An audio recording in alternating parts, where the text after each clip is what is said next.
Hello bachcho, let's read this question. The question says, let theta 1 be the angle between two lines 2x plus 3y plus c1 is equals to 0 and minus x plus 5y plus c2 is equals to 0, and theta 2 be the angle between two lines 2x plus 3y plus c1 is equals to 0 and minus x plus 5y plus c3 is equals to 0, where c1 plus c1 c2 and c3 are any real numbers. Statement 1, if C2 and C3 are proportional, then theta 1 is equals to theta 2.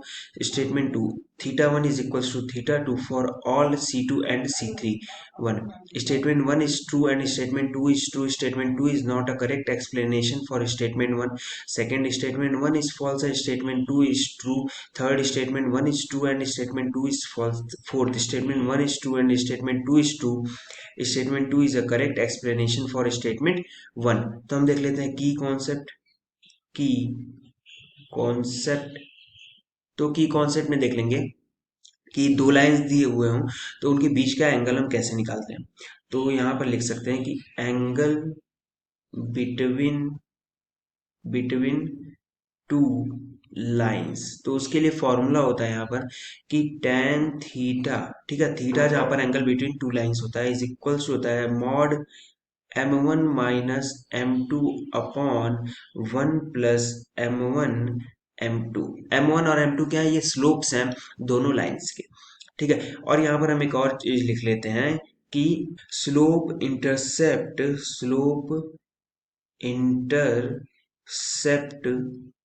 Form क्या होता है। तो हम देख लेते हैं यहाँ से स्लोप इंटरसेप्ट फॉर्म सिंपली हम लिखते हैं y is equals to m x plus b, जहाँ m होता है स्लोप होता है और b होता है इंटरसेप्ट होता है, ठीक है। अब आप देखो सबसे पहले क्या करते हैं, दो जो हमें चार इक्वेशंस दिए हैं, बेसिकली तीन इक्वेशंस हैं जहाँ पर दो इक्वेशन सेम है, 2x plus 3y plus c1 दोनों जगह सेम लिखा हुआ है। तो इन्हें स्लोप इंटरसेप्ट फॉर्म में कन्वर्ट कर लेते हैं। तो पहले हो जाएगा 2x plus 3y plus c1 is equals to 0, और इसको हम लिख सकते हैं y इज इक्वल्स टू minus 2x upon 3 minus c1 upon 3 के बराबर, ठीक है। उसी तरह हम देख लेते हैं, यहाँ पर माइनस x है, minus x plus 5y plus c2 is equals to 0 लिखा हुआ है, ये ना, हाँ। तो इसको मैं लिख सकता हूँ y is equals to x upon 5 minus c2 upon 5। फिर हम देख लेते हैं, थर्ड है minus x plus 5y plus c3। तो minus x plus 5y plus c3 is equals to 0। तो इसको मैं लिख सकता हूँ y is equals to x upon 5 minus c3 upon 5 के बराबर, ठीक है। और एक है 2x plus 3y plus c1, तो उसके लिए हमने लिख ही लिया।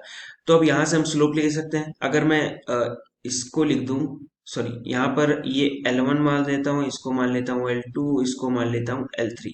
तो फॉर L1 एंड L2 के लिए अगर देखें तो M1 L1 से M1 देखें तो वहां पे आ जाएगा -2/3, और M2 हमें मिल जाएगा 1/5 के बराबर।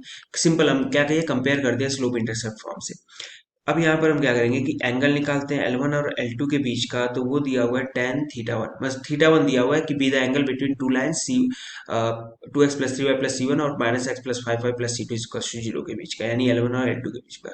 तो tan theta 1 is equal to, यहाँ से हम लिख सकते हैं मॉड m1 माइनस m2, यानी -2/3 minus 1 upon 5 divided by 1 plus m1 m2, यानी -2/3 और इंटू 1/5, सिंपली लिख दूंगा -2/15 के बराबर। तो यहाँ से ये क्या आ गया, मॉड 15 स्लोप एलसीएम ले लिया, तो यहाँ हो जाएगा -10 माइनस 3 यानी -13/15 डिवाइडेड बाई 15 माइनस 2 यानी 13, और यहाँ हो जाएगा डिवाइडेड बाई 15। तो ये बेसिकली यहाँ से आ गया 1, क्योंकि मॉड है इसलिए -1 नहीं लिखेंगे, 1 लिख देंगे।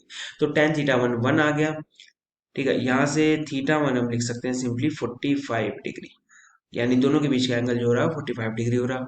सिमिलरली हम निकाल लेते हैं फॉर L1 एंड L3, क्योंकि ये बोला हुआ है कि 2x plus 3y plus c1 और minus x plus 5y plus c3 के बीच का। तो L1 हमने इसको माना, L3 हमने minus x plus 5y plus c3 को माना। तो यहाँ पर हमें दिया हुआ है थीटा 2 एंगल, तो हम यहाँ से लिख सकते हैं कि tan theta 2 is equals to mod M1 minus M2। अच्छा M1 हमने निकाल रखा था कितना, -2/3, तो -2/3।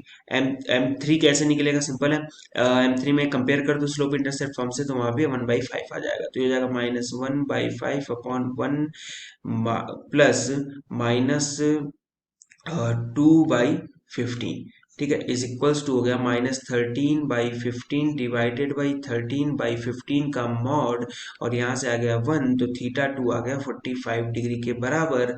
तो आप यहाँ देखो, यहाँ क्या मिला हमें, θ1 इज इक्वल्स टू θ2, किस लिए मिल रहा है, for every value of C1 C2 and C3, मतलब C1 C2 C3 पे तो ये डिपेंडेंट है ही नहीं, θ1 इक्वल्स टू θ2 हमेशा होगा, C1 C2 C3 आप कुछ भी ले लो।